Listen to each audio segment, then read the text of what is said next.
Hello and welcome back to Newsmin. My name's Lumin and right now I'm going to be bringing Newsmin back slowly but surely, and I think this is a good way of doing it. I'm going to be going through the new Diablo 3 patch 2.0.5 notes with you guys in one take, and I think that I might be doing this for future reveals or posts such as this, patch notes for things like Diablo, Hearthstone, Heroes of the Storm, other games that I'm currently playing, and it'll just make it a whole lot easier for me to do and quicker for me to get up as well. Thus, you guys might appreciate it more, but we'll see. I'm going to be working on the Newsmin format over the coming days and weeks, and I'm hoping that I find something good that fits with the series. But here we go.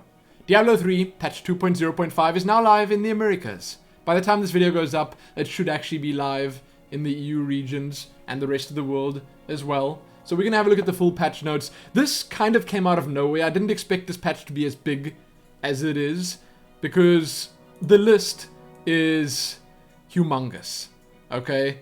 I'm going to go through this kind of quickly, and I'm not going to be covering each and every single patch note in it. So for the classes, for instance, I'm just going to go over the general philosophy. Maybe I'll spend a bit more time on the monk class because that's the one I'm currently playing. But let's just get started, because if I don't, I'm going to be here all night talking about this. Now, in the general changes, they've increased the radius of the strength in numbers multiplayer buff from 100 to 200 yards, which is good. That's really good. Gold find on items will now stack multiplicatively. How's that word? Oh my goodness. Let me try that one more time. Multiplicatively. I'm pretty sure that's wrong. With gold find bonus provided from game difficulty.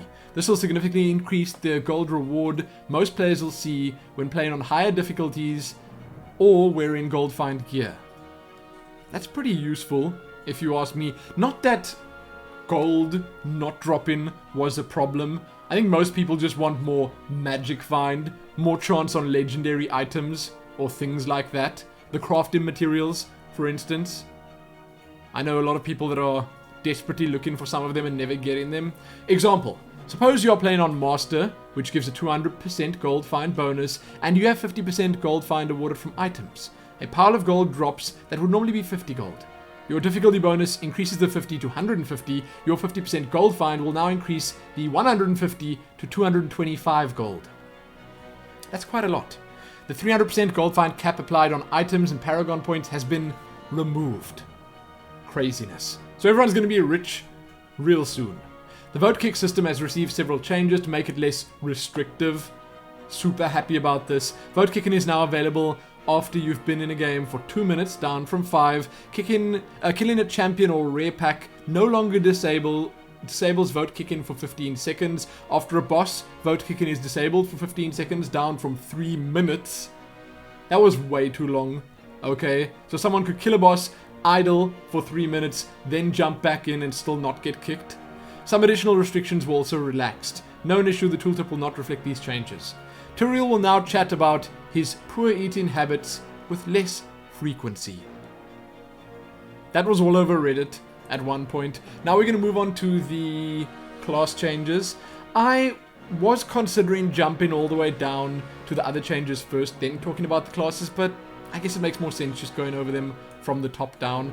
Now, there are a lot of these, so brace yourselves. Barbarian. The philosophy. To better support character builds based on specific damage types, we are changing the damage type of a select few runes. This is an ongoing goal. Additional changes may be made in the future to any of our classes to make damage types an interesting consideration for character building. Rend is being changed to make the damage more consistent. The difference between getting a critical hit or not on Rend made the ability too unpredictable.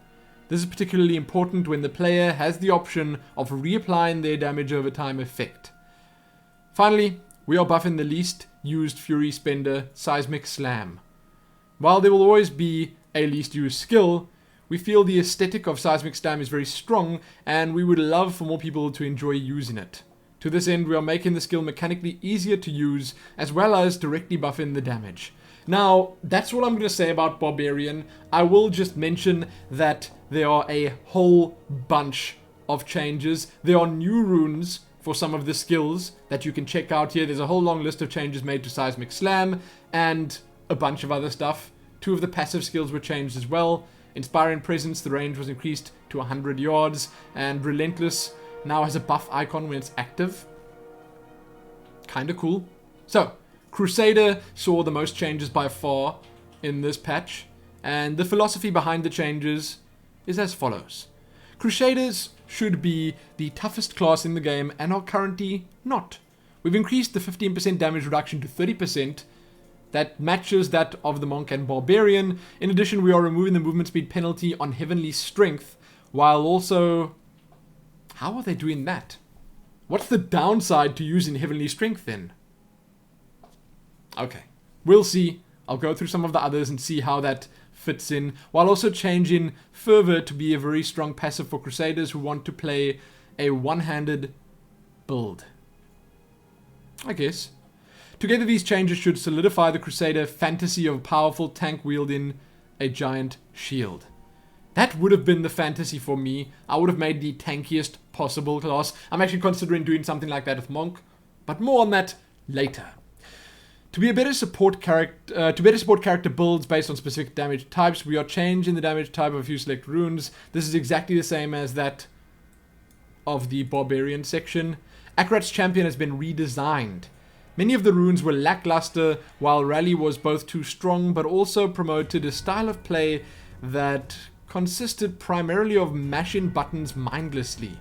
We've redesigned Rally and buffed the skill and all other runes. That's kind of cool, so if you want to see the changes to Rally, check the full patch notes out. Overall builds that used certain skills such as Judgment with a resolved rune could do solid damage, though somewhat inconsistent, but if you did not take a specific skill or have access to specific legendary items, the damage would fall behind. We are nerfing Judgment resolved significantly. Whew. Wow. A change this large is never easy, but this was a mistake we should have caught.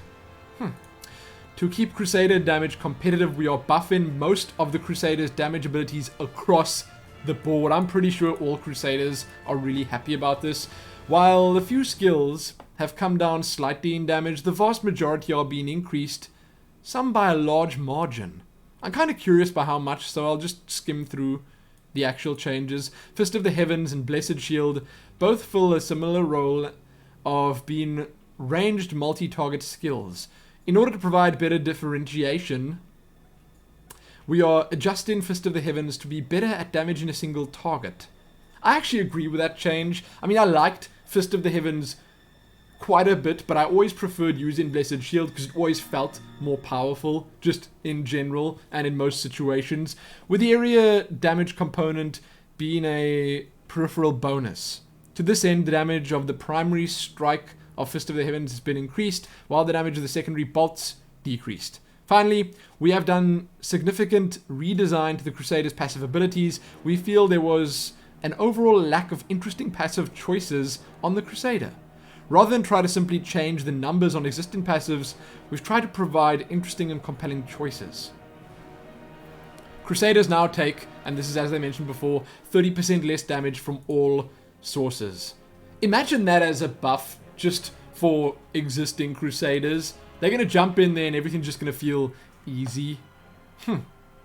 So Akarat's Champion has been redesigned. All the runes have been changed. You should definitely check them out. Like, definitely.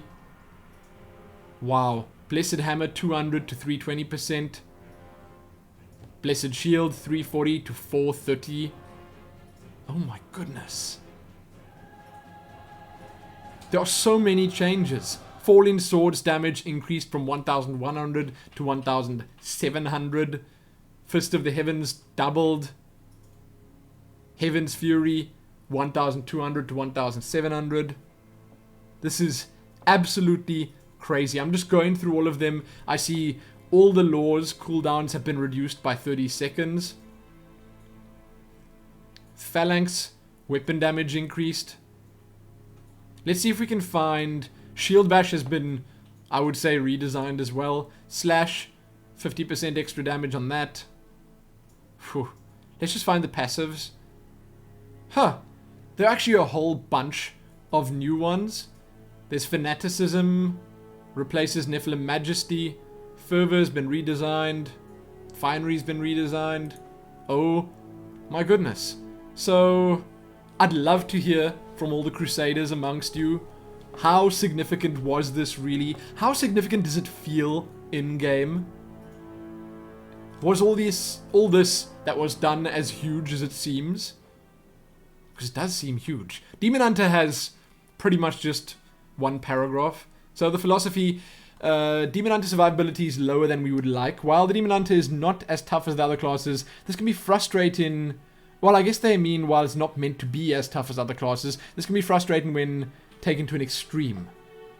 Most Demon Hunters do pretty much just go for damage. Toughness is an extra. They try and avoid the damage. So the change to the awareness passive is a first step. We will be keeping an eye on this and making additional changes as needed in the future. The Marauders set bonuses are attractive, but often the pets would get in each other's way, or sentries would not use your spenders often enough. To help improve this set's functionality, companions have received collision box revisions, and the rate at which sentries use your hatred spenders has been increased. So that's kind of cool. Again, it's not really worth going through that, but I guess here, passive skills awareness has been redesigned. Armor is now increased by 30% of your dexterity. That's big for survivability, because 30% of your dexterity is a lot. That'll give you a lot of extra armor. Now Monk. To better support character builds based on a specific damage type, yakety yak exactly the same as the other classes. We want to give monks more options for spending spirit. Huh. The damage on Wave of Light is being increased to encourage its use as an alternative to the existing popular spirit spenders. That's it. Is that what they're doing for monks? Are those the more options for spending spirit? Wave of Light. They said options, not option. They're providing us with one extra option. This is painful. Oh, I can just see. I'm not going to go and look, but I can already see all the hateful comments from the monks saying that they've been ignored, that the class is just not what it should be. It does, however, look like there are a bunch of extra skills using cold damage now, so if you're playing Monk, I guess you can check that out. I might even try a cold damage spec, and it looks like lightning damage has been shifted around and potentially buffed a little bit. I guess that's interesting. So Wave of Light has been changed a little bit, and that's pretty much it. A whole bunch of the skill runes were swapped around, and some of the physical ones were changed to fire, lightning, holy, to elements. I guess that's kind of cool, and that will obviously promote the use of elemental damage quite a bit. Now we're going to move on to Witch Doctor. Philosophy, exactly the same as the previous classes, and then added to that, we are changing the way Fetish Sycophants, I think that's what they're called, works. I don't know Witch Doctors very well. Previously it triggered while casting. This caused it to create twice as many fetishes with certain skills such as Firebats, which trigger on cast effects at a double the normal rate, and also create fetishes even when there was no target available. We want to preserve the existing fetish builds while which allow Fetish Sycophants to be combined with all skills in the Witch Doctor arsenal. There were a couple of typos there. I kind of just worked through them. I'm a professional like that. Fetish Sycophants now works with all skills and triggers on hit rather than on cast. Huh. Okay. While this means you can no longer get fetishes by simply casting at nothing, you will now get more fetishes if casting against large groups of enemies. In the case of spells other than Firebats, you will generally get more fetishes than before. In the case of Firebats, you will get less than before, versus 1 to 3 targets, and more when facing groups of 5 or more. I guess that all makes sense, because that was just being abused. Haunt and Locust Swarm are being changed to make the damage more consistent. The difference between casting and getting a critical hit or not made these abilities too unpredictable. This is particularly important when the player has the option of reapplying damage over time effects. Okay. Witch Doctors sometimes had trouble keeping up in a party situation. At the same time, we feel each class should feel unique. To this end, we are redesigning Fierce Loyalty to improve Witch Doctor's mobility in a unique Witch Doctor way. Now, I'm not going to cover every single skill again. You can check those out for yourself below. But I want to see what they did to Fierce Loyalty. See if we can find it. Fierce Loyalty. Now, while you have a zombie dog, gargantuan, or fetish following you, and are not in combat, your movement speed is increased by 30%. Now also allows you to have one additional zombie dog summoned at a time. That's pretty good. That's a really good passive, actually. Huh. Okay, Wizard. Philosophy. To better support character builds, yak. Wormhole is by far the most common rune choice on Teleport.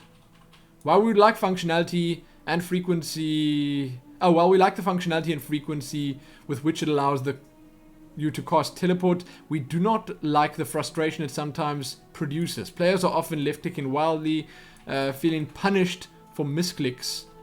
That's kind of true, and with Wormhole, you often can't really see where you're going. Sometimes you run into lag, and that affects the outcome of the cast quite a lot. Or increased frustration if you find yourself up against an obstacle that wastes your second and third teleport. To improve this experience, we are reducing the cooldown on teleport to 11 seconds and changing Wormhole to only give you one additional cast, but increasing the window of time you have to use your second teleport to 3 seconds. So you can now jump 1, 2, 3, jump again. It's not better, that's for sure, but the fact that they reduced the cooldown to 11 seconds, that helps. This affords the same number of teleport costs overall as before, while allowing you to be more thoughtful and deliberate about how you choose your second teleport. I like it. I really do, and I think it also helps that improves all the runes, not just the one. They also made a couple of changes to some of the other teleport skill runes. It's good to see they didn't go too hardcore on the wizard changes, but that's it for the class stuff. In the items section, yes, we finally moving on. Legendary potions may now be traded with other players who were present for the drop for up to 2 hours after the item is acquired. Then there were a couple of item changes, some of which I think are rather significant. One being the legendary drop chance for the puzzle ring has been doubled. Wow. Rare items drop will now always have 6 affixes. Then there were a couple of others. It's kind of cool. The goblin now plays sound when its counter reaches max level and it drops an item. That's good. I'm just looking if there are any Cinder Coat changes because I know that's a big one right now. I don't see any. Class-specific items will also change. You can have a look at those yourself. I'm not going to go through each and every single one of them. I will, however, look at the monk ones. It seems like they didn't change the monk set items, which are pretty pathetic if you ask me. Then there were a couple of bug fixes that you can have a look at. Also, kind of interesting. Here are the much more interesting changes, though. In Adventure Mode, Herodric caches now have an increased drop chance on legendary items on Torment 2 to 6. Bounty rewards, lowered rewards for Hell Rift bounties in Act 4. That's what it says. Kadala can now drop Torment-only legendary items. That's obviously a good change. Really good. Kadala got boring after a while, seeing that she was only dropping the older stuff. Kadala will now always give you weapon types that your character can equip with an emphasis on class-specific weapon types. That's good. Ha! Wow. Then in Nephilim Rifts, increase the number of blood shards that can drop from Herodric caches. The number of blood shards dropped by Rift Guardians on Torment 2 to 6 now increases with each difficulty level. I love this. Crafting greatly increased the drop rate of legendary crafting plans. Even better, legendary crafted recipes no longer require specific common armors or weapons, and instead now require common crafting materials. That was such an annoying thing.